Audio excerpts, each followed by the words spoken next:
give a warm welcome to the hosts of the Bride of Alternate Ending. Hello, ghouls and goblins, and welcome back to Bride of Alternate Ending. I am your co-host, Brennan Klein, and with me, as always, is Tim Brayton. Hello, Tim. Welcome. Hello. Welcome back. I am also your co-host, along with Brendan Klein. So hello, everyone. You are. It's hard to see. Here's the thing. I don't give a shit. The politics of host versus co-host is confusing to listen to across the podcast world, because I just say I'm a host of whatever show I do the talking on, and everyone else can also say they're the host. That's just how I feel. But that's admirably egalitarian, but I do feel if I were talking on a podcast in which I had no stake whatsoever in the production, I would feel probably compelled to call myself a guest. Well, okay, that's a different thing. But like a show that you are the regular on. No, that is fair. I guess to me there is no meaningful distinction except that the host does more work, and I'm pleased to say that you do all of the work for this show. So I don't feel like a co-host. I feel like a pampered prince. So thank you for that. Yeah, well, you're not a guest. You're the talent. Yeah. I like that. Let's go with that.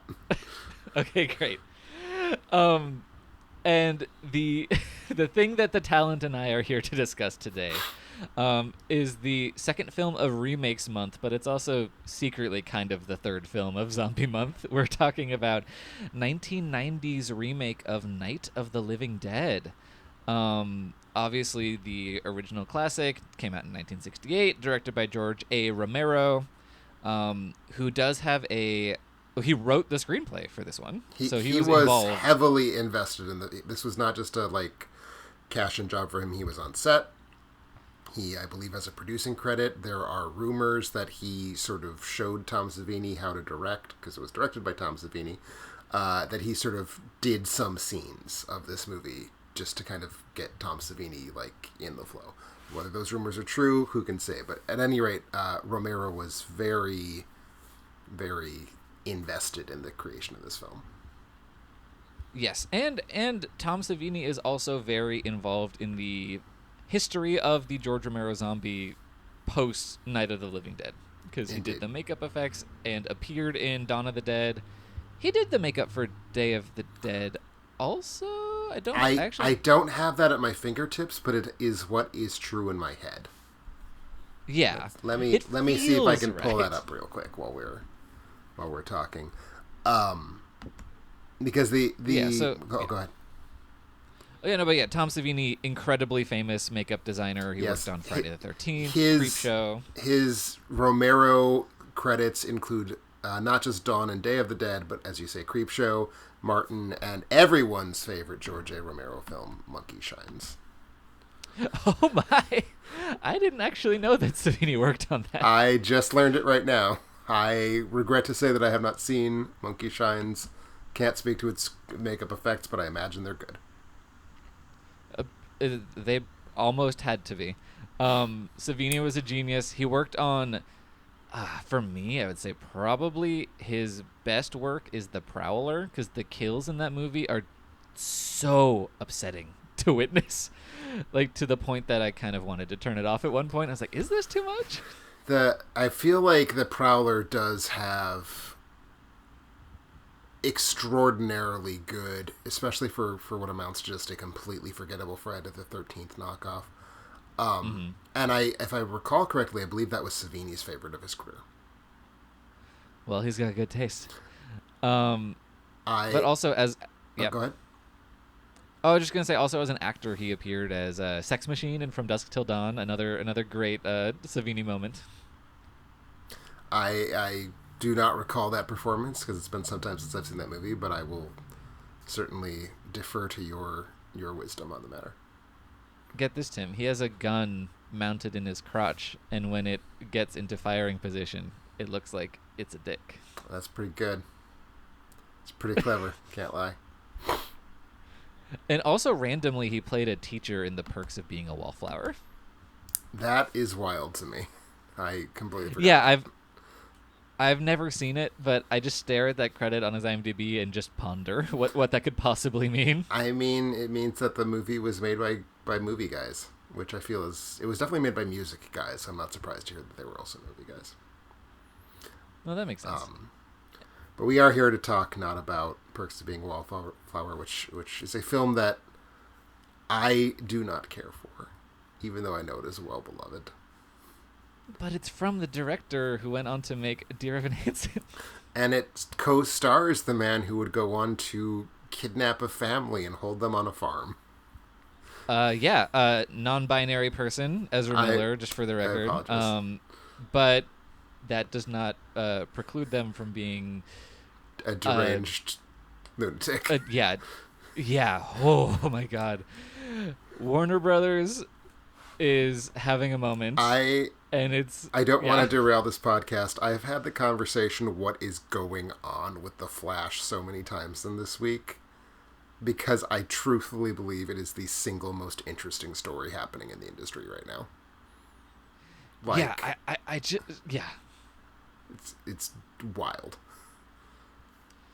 It's just those poor PR people who did not know what they were signing on for. It's like they were just ready to sell Michael Keaton's Batman again, and now they have to deal with, by the time all is said and done, possibly having to convince us to see a movie starring a convicted felon in a very high-profile trial. Yeah, which, honestly, that shit will sell tickets. I don't, it's a bummer about the world, but that's probably not an issue. It's probably not. We'll see how it all goes. Yeah, but it's going to be fascinating. But yeah, so the two films that Michael Keaton was going to be reprising the role of Batman have been capsizing publicly and spectacularly. So maybe that's really what it all comes down to, is the new Warner Brothers Discovery people just really hate Michael Keaton. Maybe they do. Or he got cursed. He stole something from someone with incredible magical powers, and I don't know, something horrible is going on. He had to be in Morbius too. I mean, he himself warned us what would happen if he returned to comic book movies in Birdman, and he did not heed his own warning. So it's really on him. No, he did not. Anyway, so yes, Night of the Living Dead 1990. Oh, are we not excited to talk about Night of the Living Dead 1990? Can't imagine Could that why. be possible? Can't imagine why. So Night of the Living Dead 1990. We talked about how George Romero is involved. I assume you know this from your research, because it's one of the first things you learn about this movie. Do you know why George Romero was involved? I actually don't know what you're leading me towards, so yes, tell me. Well, there you go. So, there is a story that sounds so ridiculous that it cannot be true, but I've seen it attested to so many times that it has to be. Night of the Living Dead was originally a film called The Night of Anubis. And the distributors said to George A. Romero, basically, that's a dumb title, we don't like it. We're going to change the title of this movie. So the title got changed to Night of the Living Dead, which was never a title that George Romero liked. He never really signed off on it. And that becomes its own interesting story in terms of the titling of that film and other subsequent franchises. But short version is, when they had the art department crank out a credit or a title card for Night of the Living Dead, the art department forgot to put a copyright, because it was the third title. So they were getting tired of making title cards. So they created a version of the movie that did not have a copyright claim, which means, given the very odd rules, it was not under copyright. So Night of the Living Dead, very famously, was released directly into the public domain. This part I'm aware of, and that's why Night of the Living Dead is on every crappy DVD you could buy of 12 horror films. Exactly. It's why it's a miracle that we have such a wonderful version as, e.g., the Criterion Blu-ray, soon to be Criterion 4K. The point being, George Romero himself, having made one of the most beloved and successful and visible zombie movies in history, had made almost no money off of it. So basically what happened in 1990 is he and producer Menahem Golan of the beloved and irrepressible Golan and Globus. And I believe... And Canon Pictures would have dissolved by this point, Canon, right? Canon Pictures... it's not even so much the Canon Pictures that dissolved, it had, although Golan and Globus had gone their separate ways. Got it. That happened in, I believe, 89, because 90 was the year of the 2 Lambada films that each of the cousins had their own Lambada films because they were sort of competing with each other at this point. Yes, got it. Yeah, so this is very much a Menahem Golan joint and not a Golan Globus project. Exactly. So they John Russo, the co-writer, came back to produce. He and Romero had sort of had a very not acrimonious falling out, but certainly a sort of we don't want to work together again moment. So all of the components came back together basically to remake a film that they could actually make money off of. So there is a sense in which Romero was kind of hoping that Night of the Living Dead at 1990 would replace in sort of popular culture Night of the Living Dead 1968, because he makes money from the royalties, or made money from the royalties of the 1990 film, and did not do so from the 68 film. That makes sense, and nearly, well, this actually mirrors a story of something that actually happened the year before.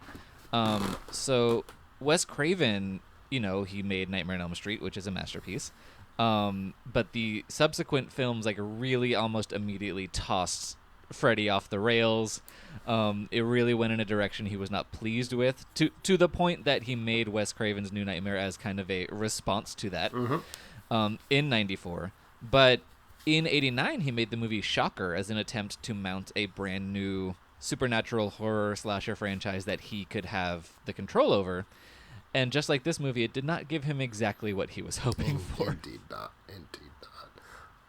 And just as a sort of last asterisk on it, there's a reason why there's so many weird colorizations and a very infamous 1998 30th anniversary edition of Night of the Living Dead that basically finds one of the actors and films some new scenes with him and then just cuts them in willy-nilly. If you create a new media product based on an existing media product in the public domain, you get to own the new product. So if you re-edit or add a score to or whatever Night of the Living Dead, you now own that version of it. And it was a way of people being like, no, this is the even better version because it has those new scenes shot and stuffed into it. So that poor bastard of a movie is all I have to say about Night of the Living Dead.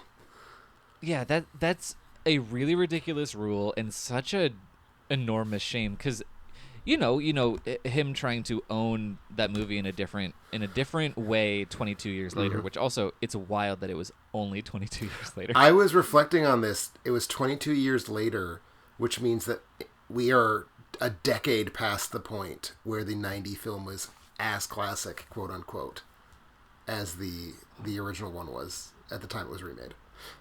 That's deeply disturbing. So what I'm saying is Romero lived long enough to make a third version of Night of the Living Dead. In theory. Oh my god. I'm glad he didn't. we have enough. Amen. But also here's the fundamental problem with making a new Night of the Living Dead, which is that Night of the Living Dead is, well, first of all, a terrific movie, but also the movie that made zombies what we know them as today. Exactly. It is the spark in the powder keg of a genre that has been extraordinarily robust and lasted decades and decades and decades, and especially 54 years and going strong. Yeah. The Walking Dead is still going. That's mainly because they've released one episode a year at this point, but it's still going. And we were 2 decades and change out from that movie, and there had been dozens, if not hundreds, of movies in the wake of Night of the Living Dead doing the thing that Night of the Living Dead was doing, including all the Italian zombie movies of note. All of them. Yeah, and you just... Night of the Living Dead is a great movie, but you can't go back to it. This was not the time. Exactly. When I was starting to fashion my response to this movie, I thought to myself, is it fair to judge this movie from its original? Because I try not to do that. I try to be as generous to a movie as I possibly can. So it's like, am I really going to just hold the standard of the original film to this movie? And I was all prepared to not do that. And then I realized that would make it the only zombie movie of the last 54 years that I don't feel compelled to compare to Night of the Living Dead. So that's dumb. So I did, and I decided it was bad as a result. But, that's the thing. It's like, Night of the Living Dead is the text. It is the single film from which the zombie movie is a certain thing until 1966. And then Night of the Living Dead comes out in 1968. And zombie movies are now a different thing. Like, it is just, it shifted a genre on its axis. I can think of no other film that did that. Yeah, it is that little thing on the train track that switches it from right to left. Exactly. It just so fundamentally changed everything. And there were because obviously the zombie beforehand was what the zombie is in the folklore, which is this kind of island, kind of Haitian voodoo based, resurrected corpse servant. And I can think of one movie after Night of the Living Dead that made that a plot point. I'll bet I can think of a different one, so that probably means that there are two. What is the one? Oh, great. What is the one you can think of? Wes Craven's The Serpent in the Rainbow from 1988. I am thinking of Bertrand Bonello's Zombie Child from 2019. Yeah, so, a pretty fundamental shift. Yes. Because it's been 50 years. And also the one I named is hardcore French art cinema. So. Yeah, exactly. So it's just so fabulously important. So to the point that we haven't talked about the plot, but we probably should a tiny bit, and that's all you really need. You got your farmhouse, you got your zombies. There, we talked about the plot. Yep. The lead characters this time, we've got Ben. He is played by Tony Todd, who would go on to play Candyman in Candyman just 2 years after this. Yep. As well as just creepy mortician guy in Final Destination a full decade later. Yeah, the death expert in the Final Destinations. Mm-hmm. That role resolutely refuses to be defined or make sense, and that is the beautiful thing about that role. It is the, weirdly, given how much the appeal of the Final Destinations is their garish Baroque death scenes, I think the scene where he refers to death as a Mac Daddy is easily my favorite thing in that entire franchise.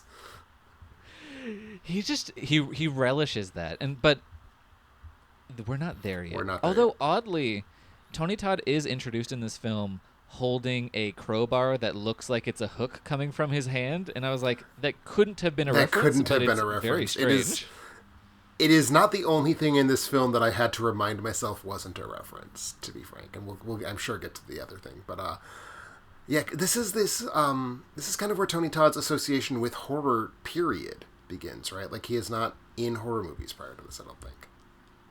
At least none of note. Because I don't know that I'd say that he's like a horror guy now, but I feel like he's so good at it, and he's done it enough times that I kind of feel in my head he's kind of like one of those horror elder statesmen that you can sort of like pull on when you need your horror film to have gravitas. Yeah, I mean, well, that's very firmly the case at this point. Like, yeah, I would say he is primarily known for the horror films that he has made. Like, if you talk about Tony Todd with just anyone, they'll probably talk about Candyman or Final Destination and not anything else. But yeah, he was on an episode of MacGyver the year before this movie. Yeah, I'm not seeing, he's just kind of workman-like working on random episodes of Simon and Simon, and then he was in Platoon in '86. Okay, sure.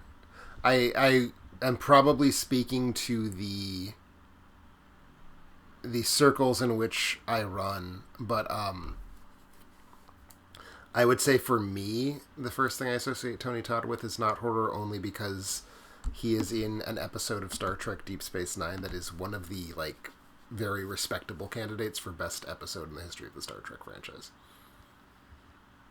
Yes, and you're right. The one episode of television is weighted higher than half a dozen movies. You are right. I am saying that the possibly best episode of Star Trek is weighted higher than an average episode of television. Well, yes. Yeah, exactly. You're right. I'm just saying. Anyway, I'm just saying. I'm complicating it. I'm not just. I know. We are hell bent on not discussing this movie. Have you noticed that? Just a little bit. I'm trying to drag us back a little bit.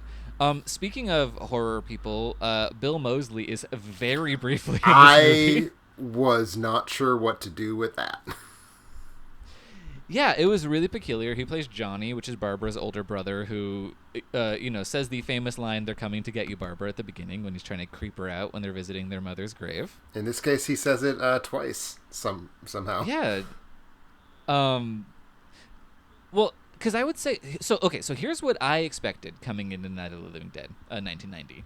I expected it to be Night of the Living Dead, but more. So, like, more gore, more zombie effects, more budget, more everything.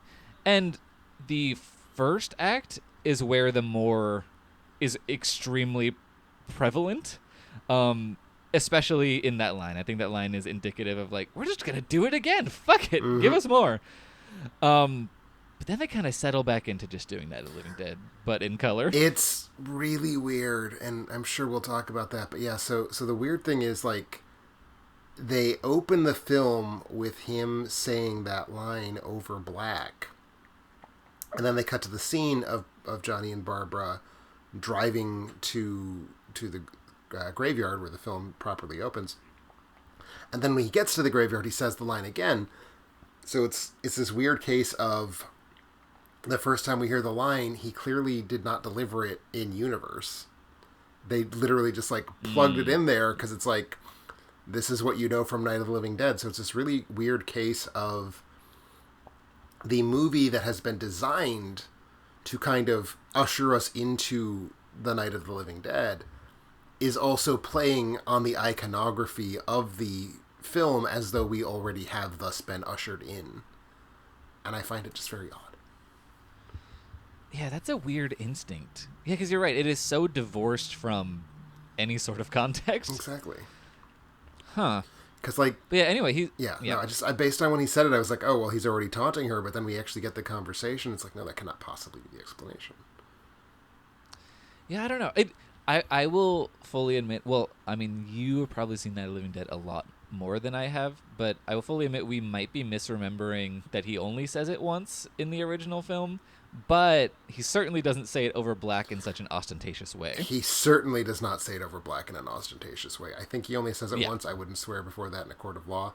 Memory is slippery, but he certainly does not say it over black before the movie starts. No. Yeah, because that's nothing. That is the welcome back. Exactly. Yeah, which is I don't know. Yeah, this movie, the amount to which it wants to be Night of the Living Dead versus improve or emulate Night of the Living Dead, it's constantly shifting. Agreed. What its goals are. Agreed. But you mentioned that the moreness happens in the first act, and I think I mostly agree with that. What are some of the examples of moreness that you had in mind? Well, the examples of moreness, a lot of the zombie stuff, this was directed by a special effects guru. Mm-hmm. I would say, like, the zombies are definitely more zombie-esque, or what we have come to know of as zombies at this point than they were in 1968. It is certainly a post-Dawn of the Dead zombie movie in that respect, yes. Yes. They're much more rotting corpses than shambling ghouls with, white face paint. But the first, like, key zombie that attacks Barbara and Johnny at the graveyard doesn't look particularly good. No. I think the fact it's in full sunlight does not help. No, does not help at all. But it is much more of a well. First of all, again, I don't remember exactly how the scene plays out in the original, but there's isn't the creepy person who comes shambling up. He is the main ghoul.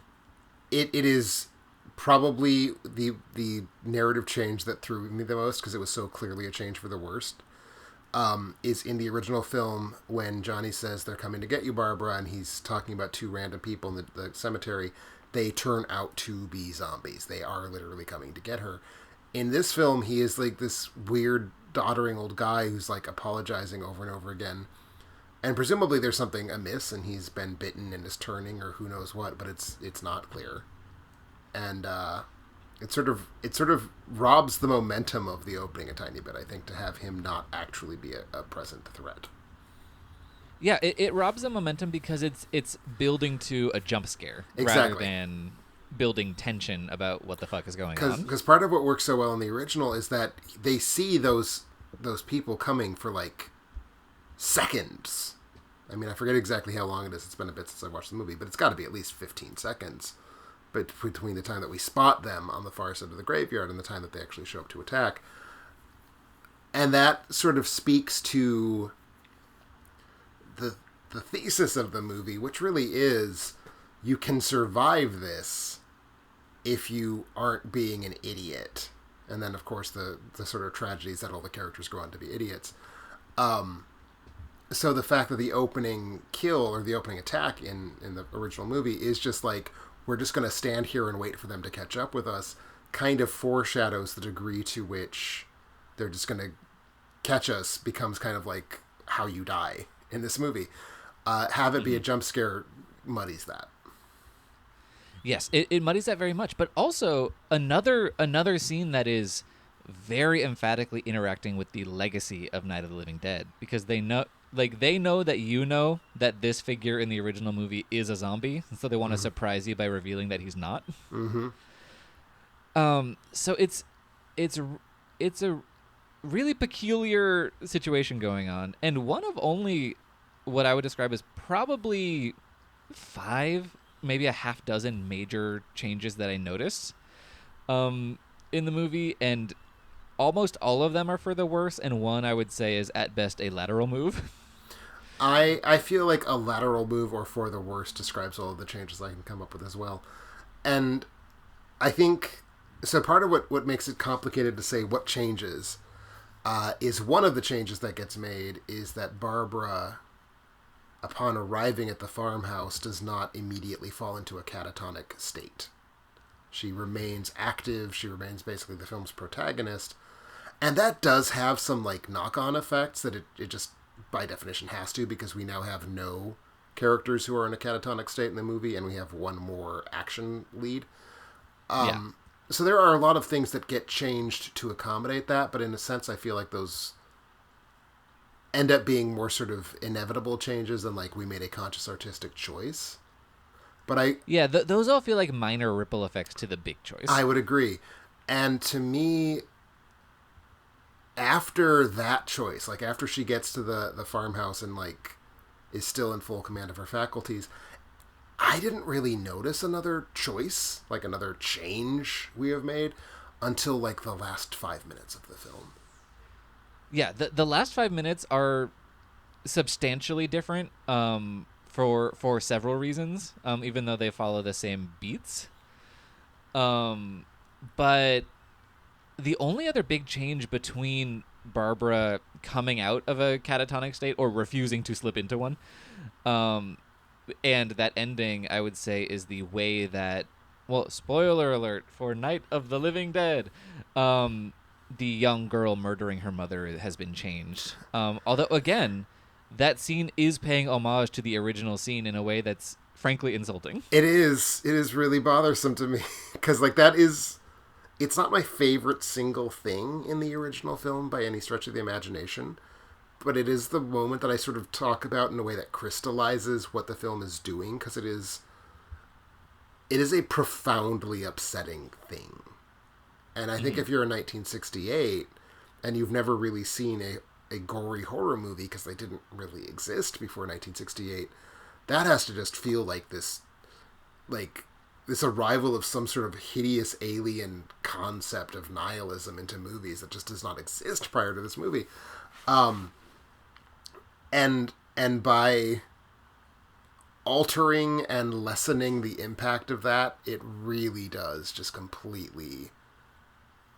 It strips a whole lot of the kind of visceral impact this movie can make out of it by changing that death. So I do agree with that. Yeah, and what we're talking about is in the original film, the little girl has become a zombie and stabs her mother with a trowel in the basement. And in this one, it's just a, just a run-of-the-mill zombie neck bite. Yep. And the blood splashes onto a wall of garden tools. And it's including like drawing a line directly across a trowel. Yep. In a little scene that goes, "Hey, remember when this scene was better?" Yep.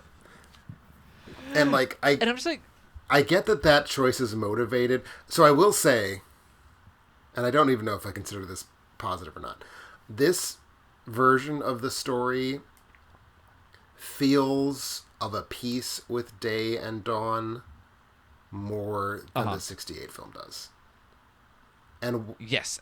And one of the things it's doing is the zombies are pure shuffling corpses. They are not using tools, which is what happens in the trial scene. They're just instinctual animals. Well, here's the thing that is weird to me about that, because I also agree that is the motivation behind this choice to restage the scene. But early on, one of the zombies smashes Barbara's car window with a brick. So they already established... I don't think I'd clocked that because I hadn't realized that was going to be the movie's game yet, but you're totally right. Yeah, so, I agree, but somewhere they lost the thread. Because the brick thing is actually of a piece with where Romero was between Day and Land of the Dead. Because in Day you get... is it Bud or Bub? I think it's Bub. I haven't watched the movie in a while, but I think it's Bub. Yeah. Okay, I'll stick with Bub. But yeah, that zombie who's kind of starting to gain sentience or intelligence in a way, and then Land of the Dead, you see that progressing fully. So we're between that kind of zombie evolution in Romero's work. So that brick scene kind of made sense to me, where I was like, oh yeah, this feels of a piece with where he was at this point in his zombie history. But then they drop it almost instantly. Mm-hmm. And they drop it, as you say, but in the yield of dropping it is to make a very powerful scene less powerful, and that's dumb. When that is where your rule takes you, of what use was the rule, as they say. Yeah, it's just this movie's just frustrating. I don't think it is actively bad, but it is proud of how it is not as good as the original. Right, and that's why I had to give it a negative star rating when I reviewed it on Letterboxd. I gave this movie 2.5 stars. Because again, if you're just sort of watching it in a vacuum, it's fine.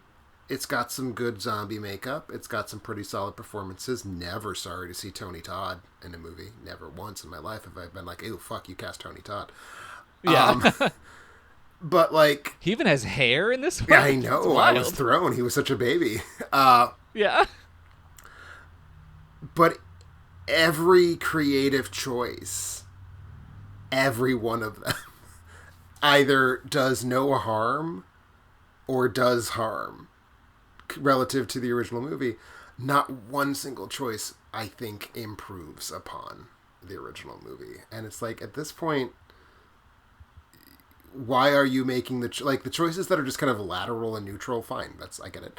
But the choices that make it lesser than, the choices that kind of rob it of its sort of visceral, nihilistic punch, you gotta be held to account for that, because that's what the movie in 1968 was. It was just this kind of indescribably nasty arrival of horrible things into cinema that had not previously been in cinema.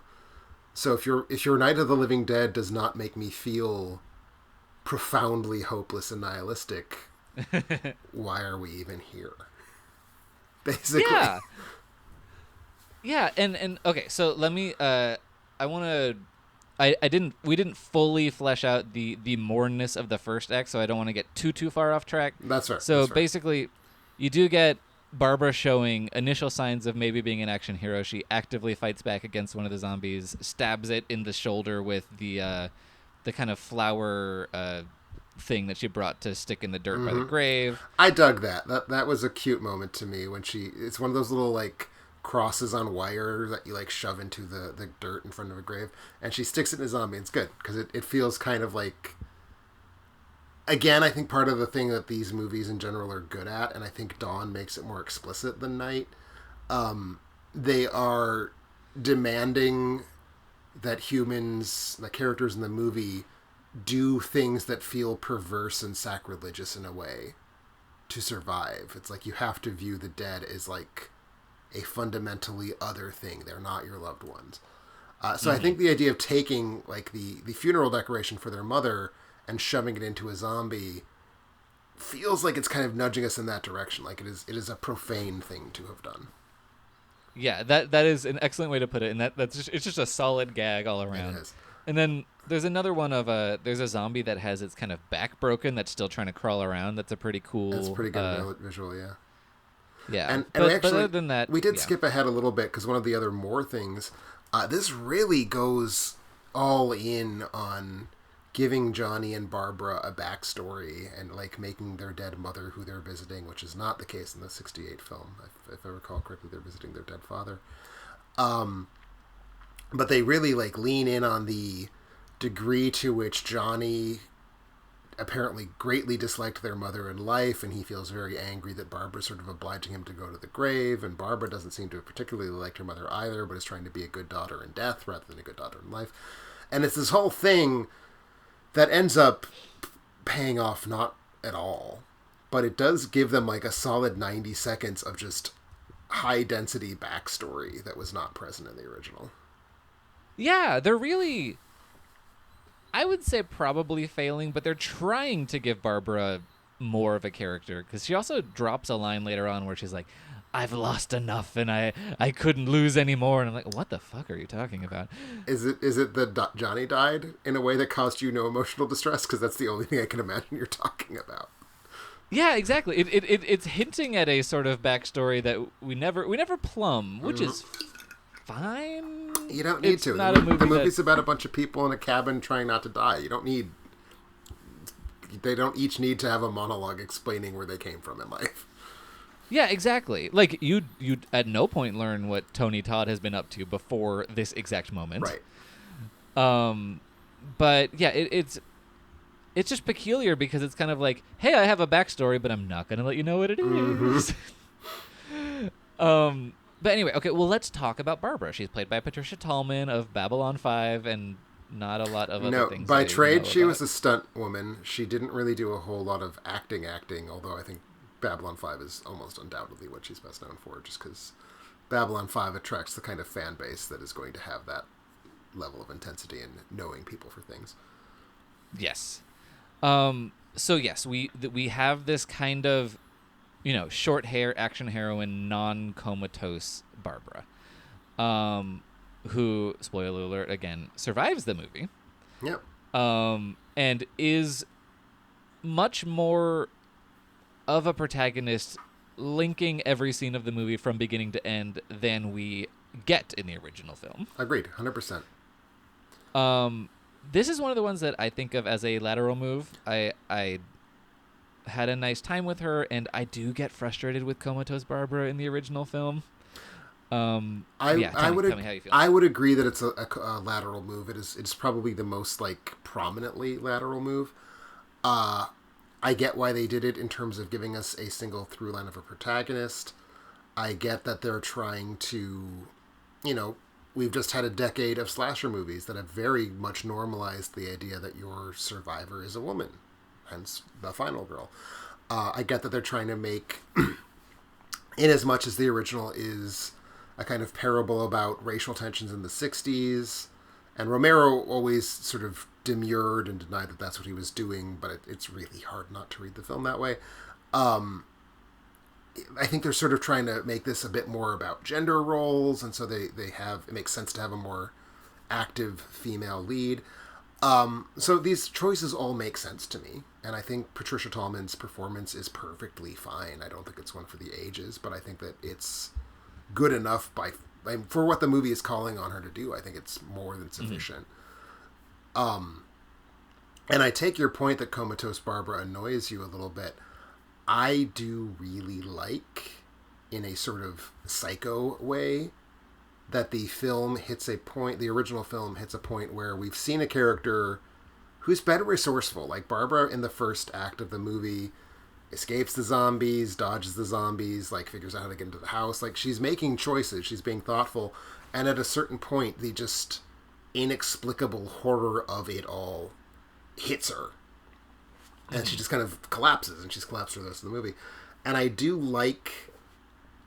like that in that, again, I think the movie's sort of thing is just the sheer nihilism of it. And I think having a character who cannot deal with that sheer nihilism being our entry into the film until suddenly she snaps, basically. And so we need to like scrounge about and get a new protagonist. That to me is a bold choice to have made. And I miss it. I think that it is not a film-destroying thing to miss. I think that there are compensations in how the film treats Barbara that sort of make up for it. But I guess that to me is why it's a lateral change, because it is taking away something that I do think works very well in the original. Yeah, I think that the protagonist switch is a strength of the movie. I think maybe the way that Barbara functions in the original would maybe have worked better if she had died quicker. So she kind of collapses into herself because of this horror and gets destroyed, because it's just like, yeah, it's realistic that this would happen to someone, but having to spend like an hour of the movie with her doing absolutely nothing does get a little tiring. I can take that point. So it's nice to have people being active, even if they're active against each other. Like there's more pinballs kind of bouncing around. Because the one thing we do not have is we do not have any character who fills that role. Like there is now no pseudo comatose figure that they have to cope with. Like every human character is now like awake and ready to go. Yeah, and some of them are they're at least making decisions, because some of them are doing something and some of them are not doing something, but they're making the choice to do that or not. And I will just drop a really quick the Tommy like young lover character is played by William Butler, who was in a bajillion horror movies before this. He was in Friday the 13th 7, Texas Chainsaw 3. He also apparently created the Ginger Dead Man. So hey, boo to William Butler. You know, everyone gotta eat. Yeah, exactly. Also, I would be remiss if I did not say that the actor Tom Towles is trying hard to look like Harry Cooper. God damn it. But yeah, so we get the same basic mix of people that we get in the 1990 film or the 1968 film. You get your young couple, you get your super belligerent asshole and his wife and their daughter that they're trying to disguise from the rest of the group has been bitten. And then it erupts into this like battle of wills between people who have different theories for how we are best going to survive this, sort of creating a mutually assured destruction situation where, because they can't agree on one plan, none of the plans are going to work in a way. And whereas before we had a sort of binary Ben versus Harry standoff, now it becomes a sort of triplicate or tripled, Ben versus Harry versus Barbara. Each one of whom is sort of moving in their own direction to a certain extent. Yeah, because Ben wants to board up the house, but have these exit strategies. Harry Cooper wants to hide in the basement and just assume that the zombies can't get in, even though if they do, he'd be trapped. And Barbara wants to just get the fuck out of there because the zombies are real slow, and if they can just sneak past them and shoot the ones that become a problem, they'll be fine. Exactly. And I think that triplicate does I mean, it does the same thing as the original, but it does add a thing that is not a bad thing. So it adds a gear, so there's more moving parts. Yeah. So we like that. One thing that I do think kind of goes amiss, which bums me out, because I think there is a real mean irony in the first film, which is that we spend pretty much all of it disliking Harry and liking Ben and wanting Ben to win in their argument, but after everyone has died, Ben survives by doing the thing Harry wanted to do. Uh-huh. And in this film, same dynamic happens, everybody dies, and then Barbara survives by doing the thing she was going to do, basically. Yeah. And, well, since we're here, yeah, so that undermines that kind of, again, the nihilism of that. Right. Because they're... Going into this movie, I felt like it was inevitable that someone was going to survive this movie. It just didn't feel like they were going to have the guts to be as mean as that original film was. Agreed. But... The place where that really, really fails them is in what they do with Ben at the end. Mm-hmm. Because obviously the original film, it ends with Ben surviving and coming out of the basement and being shot in the head by the hillbillies who are doing zombie cleanup, who either mistake him for a zombie or don't really care if he is or not, because he is a black man. Exactly. And that is kind of the linchpin of the film's intentional or not, racial allegory that's going on. But they just pull that punch too hard in this, because Barbara returns to the house. Tony Todd is now a zombie who has to be shot, and it's like, oh no, he's dead. But it completely sucks the life out of that moment. And they do add a fun gag where she gets to shoot Harry Cooper in the face, which is nice to see. But it's not worth sacrificing everything else about the power of that original ending. It really isn't. And it's a weird revision, because it's not just that she shoots Harry in the face. Harry is not a zombie when she does so. And it's kind of like,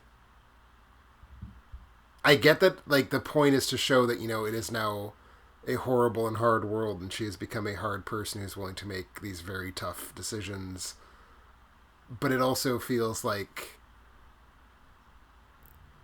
it's trying to be like a kind of mean sucker punch, and like, has she lost her connection to, like, humanity? But that's not an interesting question in the context of this movie. and I just don't care whether she kills Harry or not. And I will also say, in the context of, things that happen in the original movie that sort of make it very racially tense, there was going to be a shot of the hillbilly zombie hunters having tied the zombies to a tree and sort of taunting them before shooting them. And it was very much meant to evoke racial lynching. That I think it might have even been shot. And then the filmmakers decided this is too much. Like, this is going to be a bridge too far for the audience. We can't do this. We haven't earned this. We're going to take that shot out. That shot is included, or rather 2 shots of that are included in this movie. And I do think the 22 years have changed enough in society that, like, it doesn't need to be earned in quite the same way. Like, it is not as fraught an image in 1990 as it was in 1968. But that being said, having been able to put the shot in after 22 years, I cannot bring myself to believe that it was worth it, frankly. No. Yeah, like, really, nothing about those final 5 minutes is improved upon, and in fact is frequently just actively worse, and it's not a great way to end. It's just not, and it really flattens the character of Barbara into strictly just like an action heroine. Like, she ceases to have any kind of interest to me as a survivor in this entire sequence, because it really is just her being like surveying the horrible post-zombie night landscape into which the world has now emerged. And it's just like, it actually felt very very Linda Hamilton in T2, to me to a degree that I did have to remind myself that, oh no, this movie precedes T2. And it's kind of cool that Romero and Savini like get us to a Sarah Connor-esque figure before... I mean, because obviously everyone and their dog is ripping off T2 post 91, but to have anticipated T2 is quite a feat, and I do respect that. But at the same time, do I need Sarah Connor in my nihilistic zombie movie? I don't need that. Maybe someone needs that. Yeah, you know, I wish this movie wasn't such a bummer to think about. It is.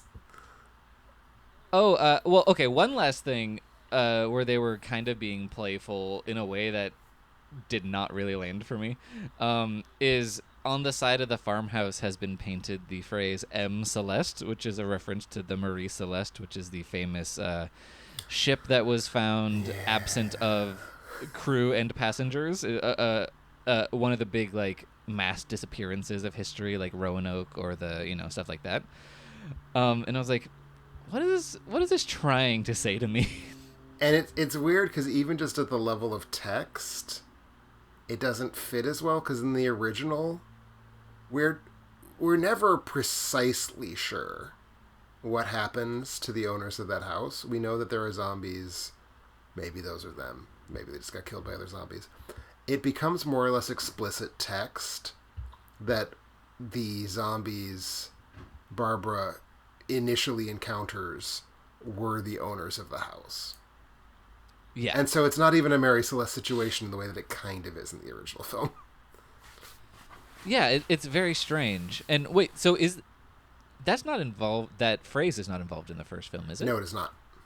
Yeah, okay, I didn't think so. Yeah, because it just feels like it's a in joke that's missing a piece. Exactly.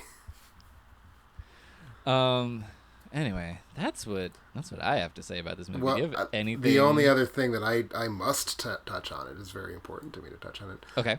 Is the violence, the gore. Again, this movie has Tom Savini, who is responsible for some of the ooeyest and gooeyest gore effects that have ever been put into movies, including in zombie movies, no less. And it is a remake of a film very notable for having what we would not in 2022 consider to be a graphic amount of gore effects by any stretch of the imagination, but what in 1968 they considered to be so much gore effects. Like, they didn't know what to do with it in 1968. I think this movie pulls its punches really hard on gore in a way that I found distressing. Yeah, it's not really... I would be inclined to say, apples to apples, this is a less gory film than the 1968 film. Yeah, like, there's more zombie makeup. Like, there's more of that. There's more effects. But, like, yeah, you get, like, that one blood spurt from the mom. And you don't even get an intestine pulled. That's the thing. The original has that incredible sequence. I think it's when the young couple dies in the original, where the zombies, like, swarm over, and the filmmakers made the decision that you just make when you're making a zombie film, and they became the first people to ever make that decision. You go to the butcher and you say, "Hey, butcher, what are all the parts of the cow you can't sell? Can we have them?" And so they're just, like, pulling out, like, awful, and like, some of the zombie extras, like, start, like, tearing at it and gnawing at it, and it is, to me, 54 years later, still very disturbing to see. And there's just nothing like that in this film. No, there's really not, because we do get a scene of zombies swarming the corpses of that couple after their car explodes, and it's just like they're chomping on some fried chicken. Like, there's really... the wetness is missing, Yeah, and even so, and there's a scene where when Barbara is pulling off her plan and trying to escape in the middle of the night out of the farmhouse. She is confronted by a zombie woman who she shoots in the face, and you don't get the back of her head exploding. You see the back of her hair kind of being blown out by the wind and then resettling back into place. Yeah, you're right. It's wild because Tom Savini has put together some of the best head being blown off sequences too. He sure has. In Maniac, and I think he did the same one in Prowler. Yep. And who's to say whether the IMDb trivia page can ever be trusted because it's user-submitted stuff, but supposedly, according to that page, Savini did not want this to be a gore-a-thon. He wanted it to be like a respectable, serious horror movie that would be like taken seriously, which of course he did not have happen. But that tracks, right? Like, because I mean, we've seen we've seen some of the things this guy can do. This guy can like create all sorts of God knows what spurting out of God knows where, and he has clearly chosen not to do that in this film. Because part of the other thing about Tom Savini is he can do that on a fairly tight budget, so it's not like they just couldn't afford to after they spent all that money on Patricia Tallman and Tony Todd. Yeah, like no one. Like, there's a lot of recognizable people in this movie, but not ones that would have cost a pretty penny to get. And particularly not in 1990. Yes, exactly. Like, even Bill Moseley, he had done Texas Chainsaw 2, but House of a Thousand Corpses was really where his asking price would have gone up. Absolutely. And yeah, so that's... Yeah, it's such a bummer. It is. And then one last thing, and then I'm tapped out. Black and white versus color. Oh, okay. What were your thoughts? Because everyone knows what mine were. Yes. And you said as much in your Letterboxd review, so I was kind of prepared for this. I would say that I don't think that there is an inherent value to black and white or color, but you need to... The thing that I like is when either of those things is used with intentionality. That is something that I like. That the choice you make is serving the movie in some way. Obviously, before the invention of color, that wasn't happening, and there's different choices that they'd be making as far as lighting and the contrast and the different ways that the colors they were working with interact with each other. But I don't think that there is an inherent quality or purity to color choice as far as color or not. But I think if you're going to use color, and especially if you're updating a film that was not in color, you've got to use it for something. Mm-hmm. They are not making any choices with the color. This is just the color that the things happen to be. It's not a more lurid film because it's in color. It's not doing anything interesting with what it has in that respect. For sure. And not in any way elevating itself. I would nudge against what you said in one specific way, which is I do think black and white has an inherent superiority in that if you're not very good at your job as a filmmaker, as a cinematographer, as a whatever, all things being equal, mediocre black and white cinematography is going to be more forgiving than mediocre color cinematography, in part because it's not as obvious that you're not making the choice, in part because I think you automatically get contrast in black and white. Like, whether you tried for it or not, it's going to be there in a way it will not necessarily be there for color. So I think that shitty films look better in black and white than they do in color. In much the same way that I think shitty 2D animation looks better than shitty CGI animation, in that it is more forgiving. That I can get on board with. That being said, I do think that Night of the Living Dead 1968, which was certainly black and white well after the curve. Like, black and white has more or less ceased to be anything other than an economic consideration. That's probably why they made that choice, because they could afford black and white stock. It is intentionally using black and white. It is making a film that is thriving on those just pitch black, gloomy night shots with, as you pointed out earlier, extras in blank white face paint. It is really making the most of that. It is creating this really horribly stark atmosphere. And the original film is doing nothing. It is making no choices cinematographically. Yeah. Yeah, and also there is the thing of the black and white, which is the same reason that well, not the same reason, but like the same effect that putting Psycho in black and white has, which is that first of all, it dampened the gore in the eyes of the MPAA, but also allowed it to become much more lurid in the imagination of the viewer. Exactly. And of course, the Psycho example very famously is that the blood swirling in the shower is chocolate syrup. So you can only do that in black and white to a certain extent. But yeah, no, you do get to... the colors that your eye paints in are going to be far more horrifying than the real color. Especially, you think of something like the intestine ripping scene. You can imagine like just this horrible red, drippy, awful thing happening. In reality, those would have just been sort of like a sick gray white. So yeah, exactly. Yeah. So yeah, as long as you're using your color scheme to your benefit, then it's good. But this movie is just failing to do that. It's not failing to do that entirely. Yeah, it's not an aesthetically pleasing movie, really, in any way.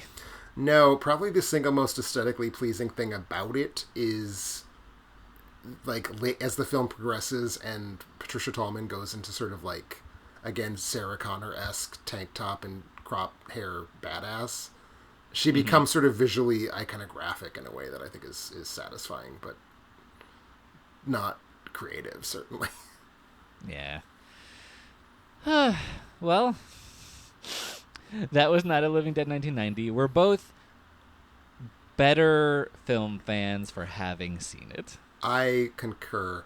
And I think it is worth saying, I don't believe this to be the worst film with a Romero connection that has Of the Dead in its title.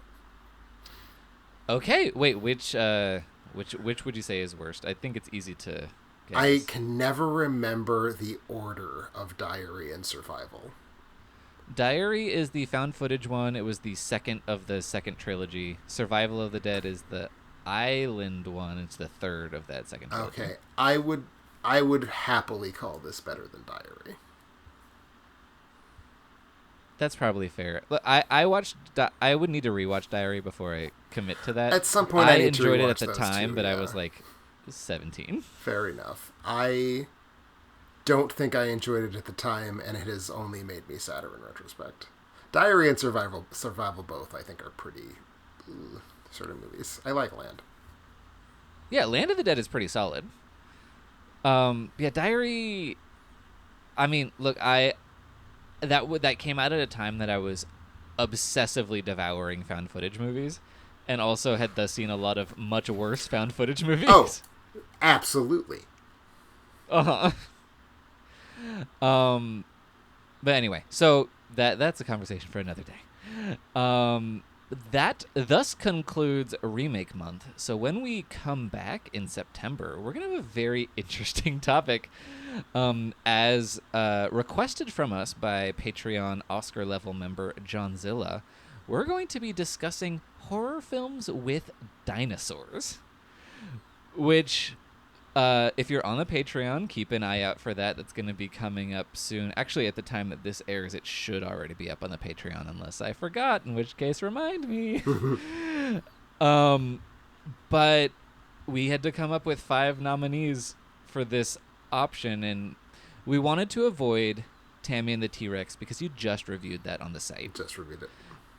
And we wanted to avoid Jurassic Park movies because it just didn't feel in the spirit of Bride. Agreed. So to find 5 titles, we had to go some interesting places, including a found footage entry, if that's what floats your boat. But anyway, keep an eye out for that if you're on the Patreon, and if you're not, we'll see you the second Friday of September for whatever they chose. And as usual, you can find more of my reviews, Tim's reviews, podcasts, and everything at alternateending.com. Yeah, you can follow me on Twitter if you want at It's Raining Brens. For Alternate Ending, check out the Discord. Go on the site, use our Amazon banner, buy a lot of expensive things. Yeah, and thanks for listening. Thank you, everybody. Bye.